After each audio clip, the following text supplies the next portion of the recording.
Hey there, and welcome. So, you're getting ready to tackle the new WAEC poetry syllabus for 2026 to 2030, and you've come to the right place. In this explainer, we are going to break it all down and give you a really clear roadmap to understanding these poems.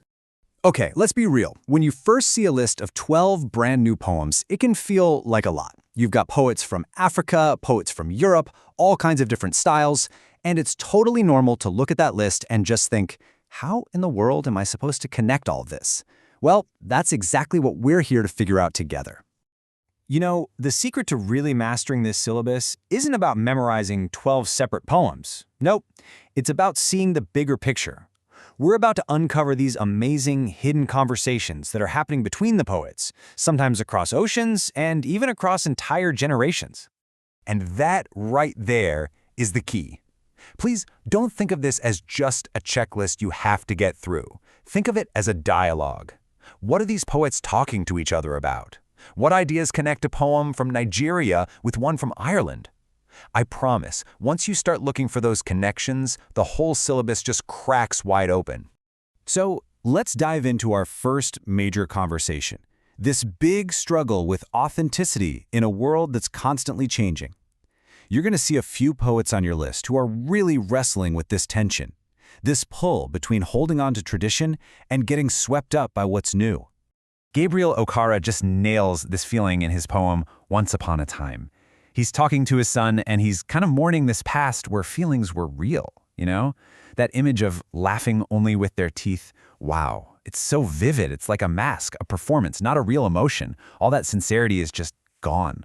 And this is a perfect example of how two poets can tackle a similar theme from completely different angles. Okara's poem feels very personal, almost sad. He wants to go back, to unlearn all these muting things. But then you have Elizabeth L.A. Kamara's New Tongue, and it's this sharp, biting critique of a whole generation that's just thrown its heritage away. One is like a sad whisper, and the other is a full-on warning bell. Okay, let's move on to our next big idea, and you'll see how these themes start to build on each other.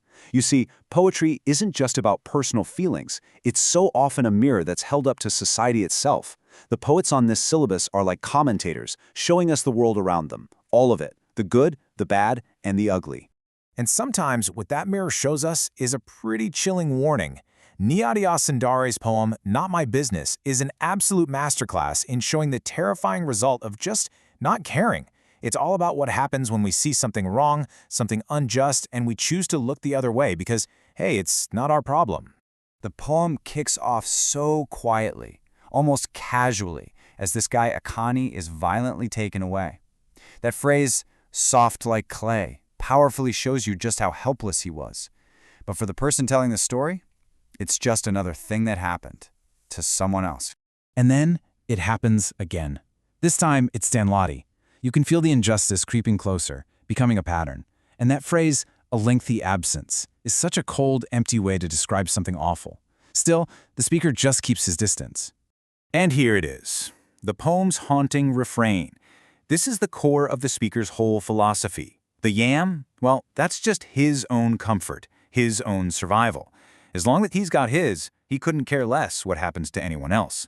But of course, that indifference has a price, and the poem ends with that inevitable knock on his own door.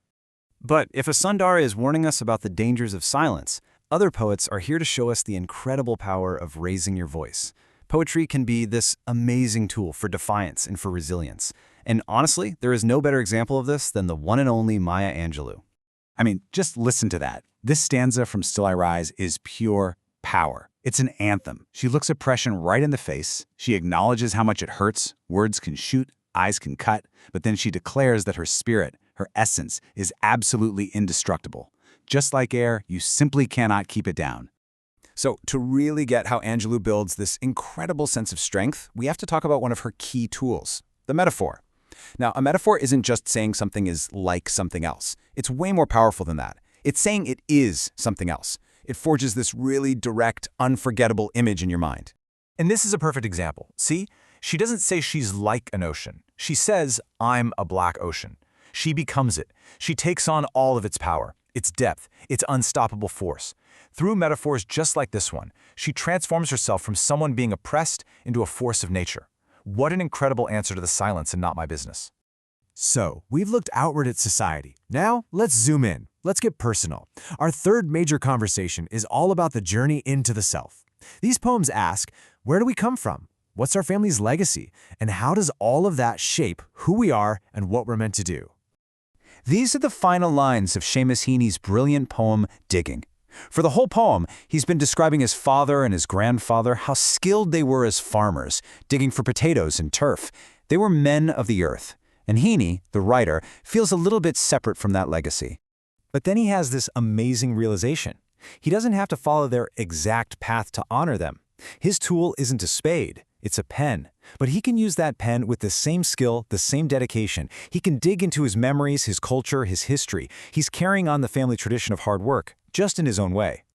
And do you see? This search for an authentic self loops us right back to our very first theme. Heaney is finding a way to be true to himself while honoring his past. And that's the exact same struggle Gabriel Okara is going through when he says he wants to relearn how to be his true, genuine self. It just goes to show you, this journey of self-discovery is something we all go through. Look, we've really only scratched the surface of a few of these poems, but I hope you can see how they're constantly in conversation with each other, exploring these huge universal ideas just from their own unique points of view. And this syllabus covers so much more of the human experience. I mean, you'll feel the deep, profound grief in Gibson's tragic poem, The Stone. And then you'll find this joyful celebration of a mentor in Afriyavidze's work. From the deepest sorrow to the highest celebration, it is all in there. So, as you get ready, keep these key conversations in mind. Think of it as your roadmap. Look for that clash between the old and the new. Watch for how poets act as social critics. Track that search for identity, both for individuals and for cultures. And pay attention to the vast range of human emotion, from grief all the way to unbreakable resilience. Ultimately, every single poem on this list is an answer. It's the poet's answer to some deep question about what it means to be alive. But the real work starts after you've read them. The real question is, what new questions do they spark in you? Because that is where your own journey with this poetry truly begins.